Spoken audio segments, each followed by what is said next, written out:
Kuku, ça va? So, amo siyang unang adlaw nga wala ko ti obra kay Easter holiday. So, I have 5 days off. Wow, yay! 5 days off. So, tulad niya adlaw, nagkadto ko sa Jardin Luxembourg. So, isa siya sa pinakadako nga garden diri sa Paris. So, I just took the Metro 1 and Metro 12. Tas napasulod sa Jardin de Luxembourg.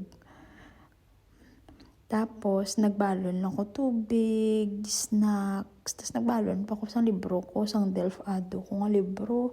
Kaya hambal ko daan, matuon ko sang French. Tapos nagdala pa ko dictionary ko, ballpen naman na. Kaya hambal ko matuon ko, kaso doon nag-distract ko, nga naisip ko magbitbit sa libro nga dyan ko sa crowded place, no. But anyway, ginbuksan ko lang na ang libro ko dira. Pero wala man gid ko nagtuon kay man syempre na ma-distract sa mga tao nga nagalabay no nami dira kay medyo lamig lang na that time. I think kay ang bayo ko hindi weather appropriate kay man cloudy that time. Tapos medyo mahangin pa sa part nga ginapungkuan ko kay Dora ti sunlight. Kay sa babaw ko, dira sa dalong na, dira nga part, damo tabo, so hindi ko da, wala ko da nagpungko. Hindi ko da kay damo tabo, kagahod, dira nga part, sa ginapungkuan ko sa babaw ng part na wala gawa tao. Tapos may mga puno sa likod ko.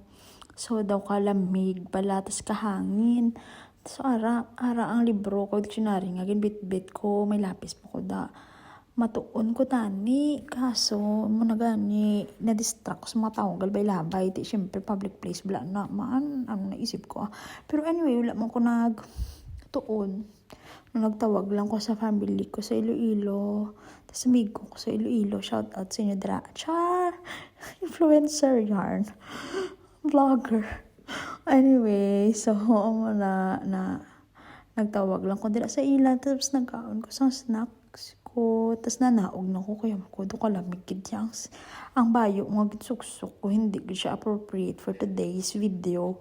So amo na ang part sang garden nya damo flowers, tapos amo na may fountain dira nga dako, tapos pwede mag-rent ang mga bata sang gamay nga boat or bato. Tapos anuhon lang dira o palang ilanguyon lang dira, hindi tilanguyon basta dyan sa may fountain na nira may isda na, in fairness ha, may koi, and that's me. Anyway, wala ti adlaw no, pero kasanis lang ko.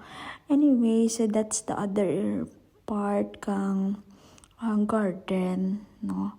It's very malinong, and since holiday or Holy Week, no, kanami mag-reflect sa mga mayad nga binuhatan naton kay because God sacrificed His life for us to have eternal life and to save from our sins, and voila, that's why we need to reflect also. And that is the Statue of Liberty, may ara gala dila sa Jardin de Luxembourg, and there are some some statues na hindi ko na kilala. Puli na ko, bye!